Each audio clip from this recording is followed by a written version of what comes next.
More bad news for Brie Larson and the Marvels after having its release date moved from this past weekend, I guess, to I think it's like November now, October. I don't even know when it's coming out. Sometime in the fall, winter. IMAX CEO says that the film will not receive any specialty screens, quote, because we are committed to Dune. Let's get into this. Word of IMAX's allegiance to Arrakis over the crew was first made public on July 26 during the company's Q2 2023 earnings call, referencing a recent report from Variety, which claimed that Warner Bros. Discovery may seek to push Dune Part 2 from its current November 3rd release date due to the currently ongoing Writers Guild of America strike. Wells Fargo securities analyst Omar Mejias inquired with IMAX CEO Richard Gelfand, what's the likelihood of this happening, and if so, what other options are you considering for the replacement for the Dune slot? Gelfand asserted, there's another great movie coming out around in time, which is The Marvels from Marvel, and we can't play it because we are committed to Dune.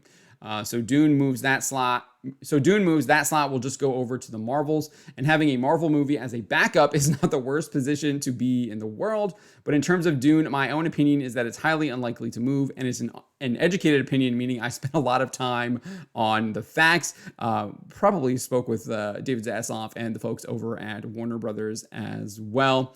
That and there's the big fiasco with Dune in the first place, moving to HBO Max during COVID and having that day and date release and everything that went on with that. So I would be really, it'd be interesting to see if they actually move Dune, given everything that's kind of happened over the past couple of years with the first film. So Mejias and others in attendance, he then, I guess the IMAX CEO, Gelfand, went on and said, Dune is already in the midst of a marketing campaign. There are trailers out. There's lots of materials out. They had a big presentation. So he's referencing all these facts and information, and that's already out there. A lot of the conferences. As a matter of fact, Denis Villeneuve presented the film at the IMAX CEO Forum, so it's kind of out of the gate. So if you put it back in the gate, you've got to duplicate those expenses at some time in the future of putting it out of the gate. Yeah, I don't think this film is going to get moved.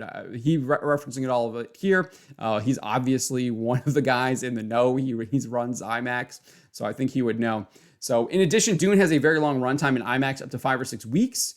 And it just was fortuitous that there were no other conflicting projects. But if Warner Brothers Discovery were to move that to next year, and sometime it's highly unlikely that Dune would have that amount of runtime. And just to remind you, IMAX was about 20% of the growth on Dune Part 1. And I know there's a lot of marketing plan on Dune Part 2. If they move Dune Part 2, there's a carrying cost, call it 10% or whatever it is. So how are they going to make up for that cost across the other incremental costs? The IMAX release is a really important element to their release pattern. Yeah, especially with everything that's going on with Warner Brothers Discovery now. They need cash. They can't be spending more money on a lot of this stuff. Even though we hear about all these reshoots and all the money that they're spending, you would think that they might have learned their lesson with the Flash and Shazam. And I guess what's going on with Aquaman and Blue Beetle. No more reshoots. Cut it. You're not bringing it back. You already killed those projects. Let's the one that you seemingly has maybe good word of mouth going with it. Let's not try and increase costs with this and recoup as much as we can, so we can pay off some of that debt, which is one of David Zaslav's priorities as Warner Brothers Discovery CEO. So then he goes on and says, so when I look at it from Warner Brothers Discovery's point of view, from a dollars and cents numbers perspective, it just doesn't make any sense to me that they would move it. The only reason they would move it is they'd say the actors strike is going on and they want to get a premiere and put it on The Tonight Show or wherever they put the actors, but with no disrespect to Timothée Chalamet. And then, he then raised a number of hypothetical questions. He says, are you going to be able to make up for losing the 6-week IMAX release? Are you going to be able to make up the cost of capital and carrying it for a year? Are you going to move it to an uncertain year when you have no idea what's going to be put against you and they have virtually no competition right now in the marketplace? It doesn't really make any sense. 100% agree. Great hypotheticals there. He's been asking the right questions, I think. When you look at the other movies, I think that's one of the most compelling not to move. But you could go through all of them and the same logic kind of applies. And maybe that's why Disney did move the Marvels there instead of the crowded summer months that is in, because there's maybe less competition, just mainly with Dune and the Hunger Games prequel series.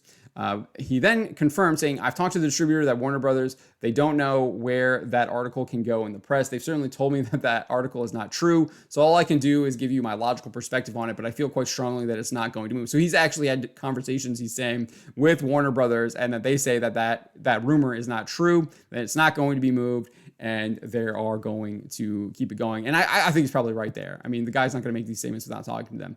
But what is interesting is that the Marvels will not be getting this because Dune probably will not be getting moved. It's going to stay right where it is, and that does not bode well for the Marvels. Definitely going to impact its box office numbers for sure, because those are big dollar theaters. And the tickets are a little bit more expensive, so that boosts that overall gross, and that obviously increases the sales and potential the money that the Marvel Studios and the Walt Disney Company would get in return from those box office grosses. So it doesn't look very good for the Marvels. It first got moved to this day, which, hey, maybe now it might have actually been a decent idea because there maybe is less competition, mainly just being Dune and the Hunger Games, whereas like you would be competing with Barbie and Oppenheimer.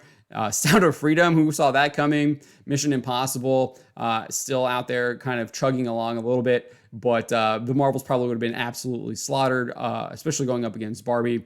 So maybe that's why they moved it, but it still doesn't look good for this, because they're not going to get those IMAX screens, and I just don't think that there's really any desire for anyone to want to go see this, especially when you have Sana Amanat, the creator of Ms. Marvel, basically begging Kevin Feige to get a second season, and that doesn't look like that's going to happen because no one really watched the first one either. So there's absolutely zero interest in these characters. I don't even think people really know who Teyonah Parris's character is. In WandaVision, not a lot of people saw that show. And then obviously Secret Invasion bombing out right now on Disney Plus, getting absolutely slaughtered in the reviews. I don't think that helps your case. Having even Samuel L. Jackson return in the Marvels, who wants to see that again? So I think there's a lot of negatives going into the Marvels. And then obviously you have all the Brie Larson and all that baggage. And this time they don't have Avengers Infinity War post-credit scene boosting the movie in between Avengers Endgame, driving massive amounts of box office. So we'll really see how much people think about Brie Larson, Teyonah Parris, and Iman Vellani here in the Marvels when it arrives later this year. But this is the latest piece of news that seemingly shows that it's not looking good.